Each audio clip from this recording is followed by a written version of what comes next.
Hi, my name is Yelena Ristic, and welcome to my YouTube channel, Prolotherapy in Perspective. For those of you who've seen some of my previous videos, this is going to be the fourth one, technically, and I've decided to do it on how to heal a labral tear.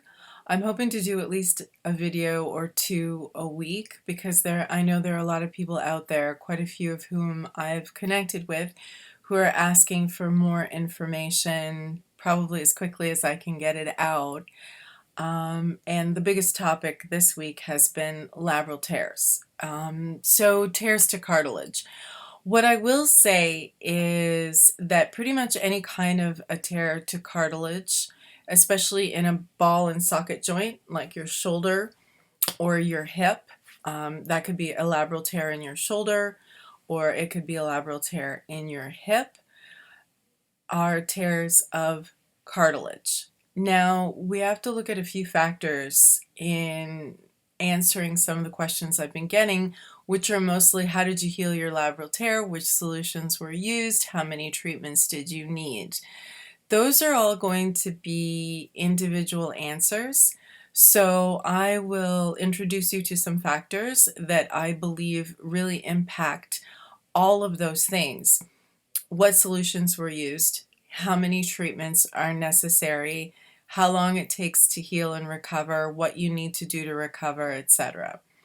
So the first thing that we're going to look at is the nature of the injury. Was it a traumatic injury that was recent? Meaning something happened where the labrum got torn in a quick accident, motion, impact, and it was diagnosed right away, and you knew to get prolotherapy immediately, and that would minimize the involvement of any other structures such as tendons and ligaments supporting that joint, muscles also ending up in compensatory patterns or getting some hypertrophy because they're trying to protect the injured area, and then being overused in that tense position and perhaps developing tears in collateral structures such as muscles, ligaments, and tendons, or was just the cartilage torn. So chances are, if it was a quick traumatic injury, it was an impact to the cartilage, that you are going to have at least a little bit of minimal damage around that one labral tear, because if you think about it, those are large joints supported by many muscles. They're strong areas and they're hard to damage. You need quite a bit of force.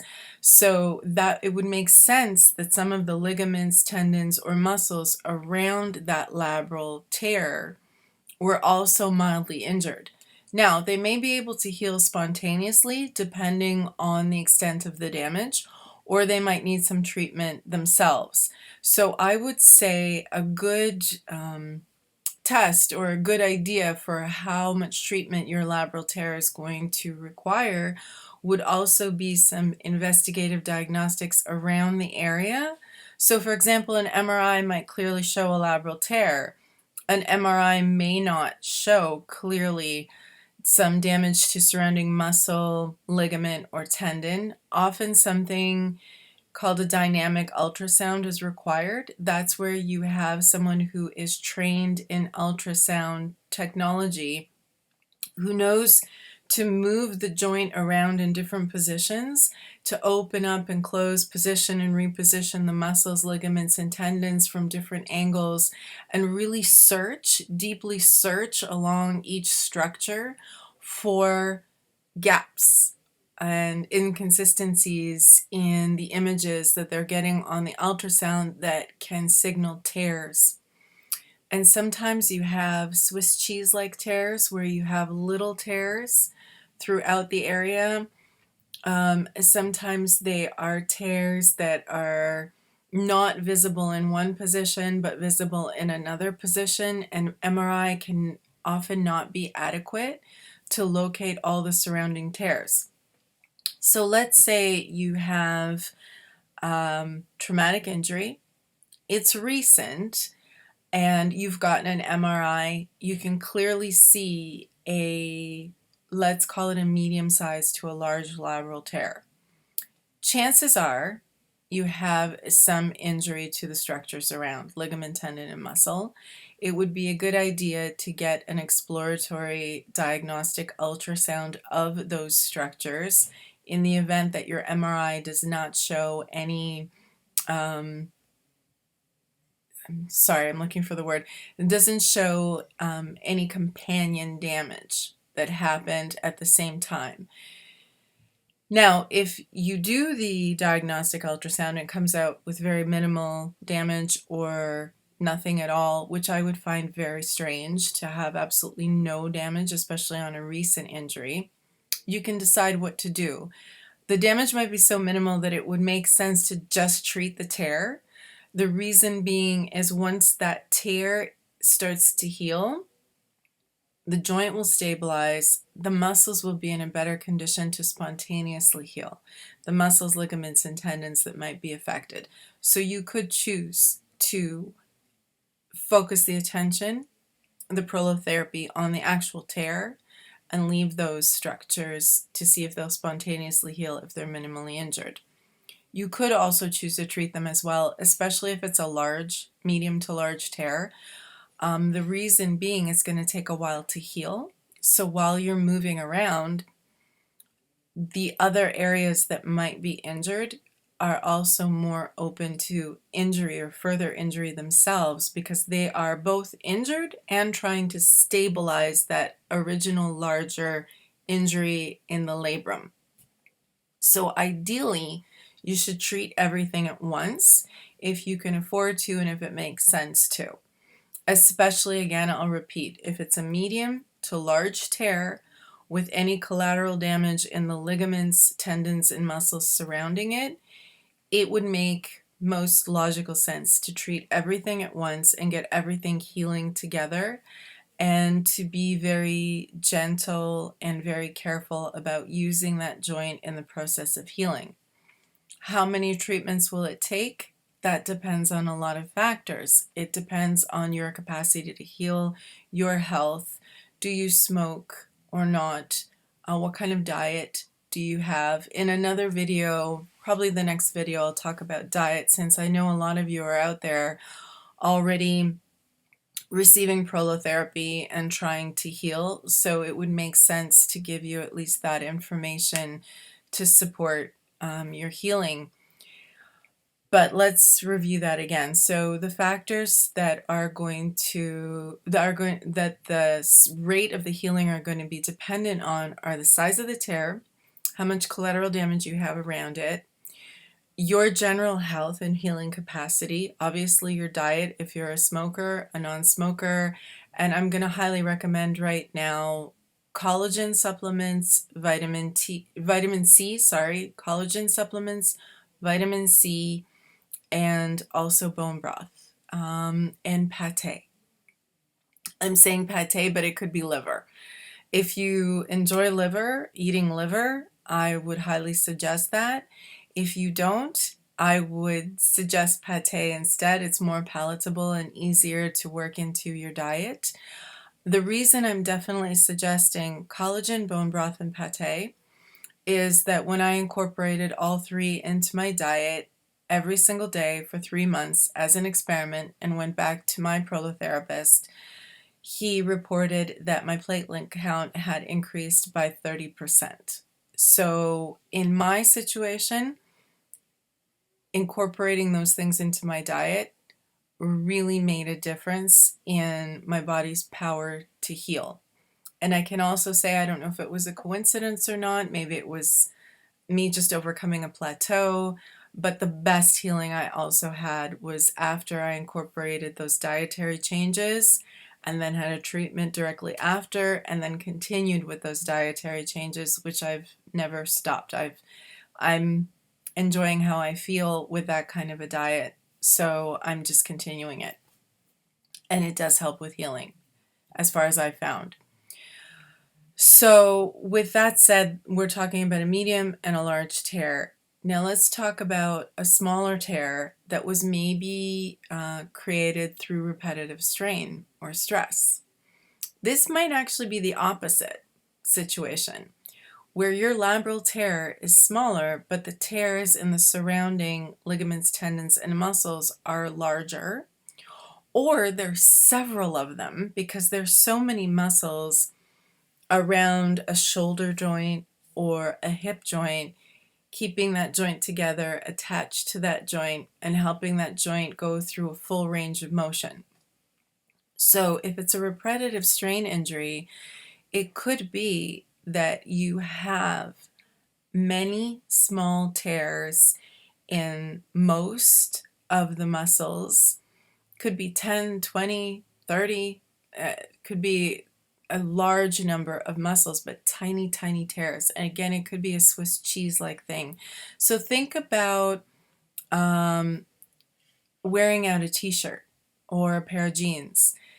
You're constantly overusing a specific area, or if you're wearing your t-shirt and washing it over and over and over and drying it, tumble drying it, the whole shirt is being compromised little by little over time. So you think of your tendons, ligaments, and muscles around that joint as kind of that t-shirt.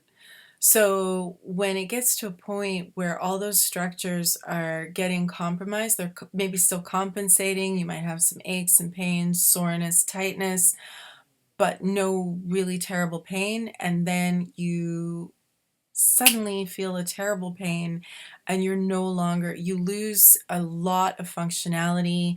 You maybe could run, but now you can no longer run. You can walk. You have pain in walking, but trying to run is causing intolerable pain. You might have a small labral tear, but you also might have many, many small tears in muscles, ligaments, and tendons around that tear. And when you put all that minimal damage, but a lot of minimal damage together, that adds up to a significant injury. So although one structure may not be significantly injured, enough injury, small instances of injury in many muscles, tendons, and ligaments in that one area can manifest in quite a lot of pain and a serious loss of function. Muscle hypertrophy, referred pain. It can be really confusing to diagnose because in the traditional way of imaging, when someone is in pain or suddenly presents with a type of pain that indicates an injury, but that injury was actually the result of a lot of repetitive stress and then a breaking point, your doctor might end up ordering an MRI or an X-ray, and only a small injury shows up in the bone or the cartilage. And it doesn't seem to be justifying the amount of pain that you're in or the amount of dysfunction that you might be experiencing. It would be ideal to do some investigative ultrasound in all the structures in the area. And again, there's ultrasound and ultrasound. There's the kind of ultrasound where you have a technician look at an area, take a wand, rub it over the area, and you're in a static position and they don't really see anything, and that's kind of looking at the most obvious or superficial injury that may not show up. If you have someone do a dynamic ultrasound where they understand that the structures around that one small injury in the labrum could exist in conjunction with that injury, they're actually looking for something that they believe is there and they're trying to rule it out, as opposed to a shot in the dark, just looking to see if they see something. Those are two different ways of looking. When you're pretty darn sure that there is something that you should be seeing in those muscles, tendons, and ligaments based on your patient's history, you're going to look for that and thoroughly look for that and move structures around to see if you can exclude that or definitely include it because you're expecting it. But if you're not looking at the injury in a holistic way that way, then you're going to be doing a cursory view of the area, and it's very likely you may not find that. And that actually did happen to me. I had several muscle tears, ligament and tendon tears that were small, but there were several all around my labral tear. And my real healing didn't really start until all of those areas were treated, along with my labral tear. My tear was a 3 millimeter tear in the 12 o'clock position, so at the top of the labrum. Like if you look directly, if the joint is like this and your femur is coming up in here, so my arm is the femur, this is the ball joint, this is my labrum, my tear was here at the 12 o'clock position. Okay, and it caused me a lot of groin pain as well. But again, pain can manifest quite differently in different people depending on their pattern of injury.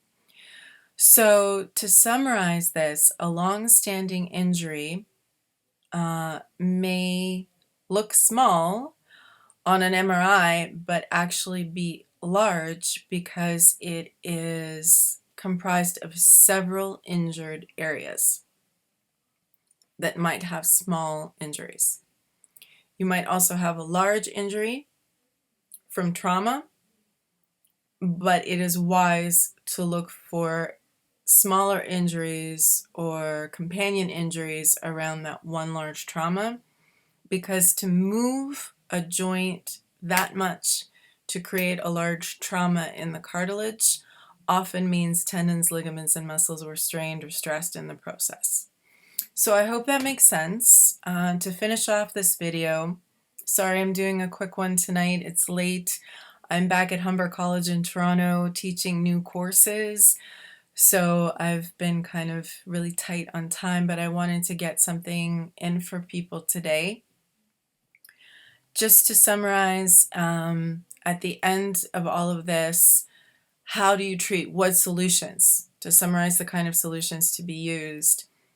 Again, individual. If you're a hard healer and it's cartilage, I personally, speak to your doctor. I'm not a doctor, but for me, stem cells from bone marrow and harvested from my own fat worked best in healing that labral tear, so the cartilage itself. PRP and platelet lysate were applied to ligaments and tendons mostly, and my muscles were treated with a combination of PRP and stem cells, again, harvested from my fat. So particularly stem cells harvested from fat seem to work best along with PRP when treating muscle tears. And again, I would defer to your prolotherapist if he or she is very experienced in different types of solutions.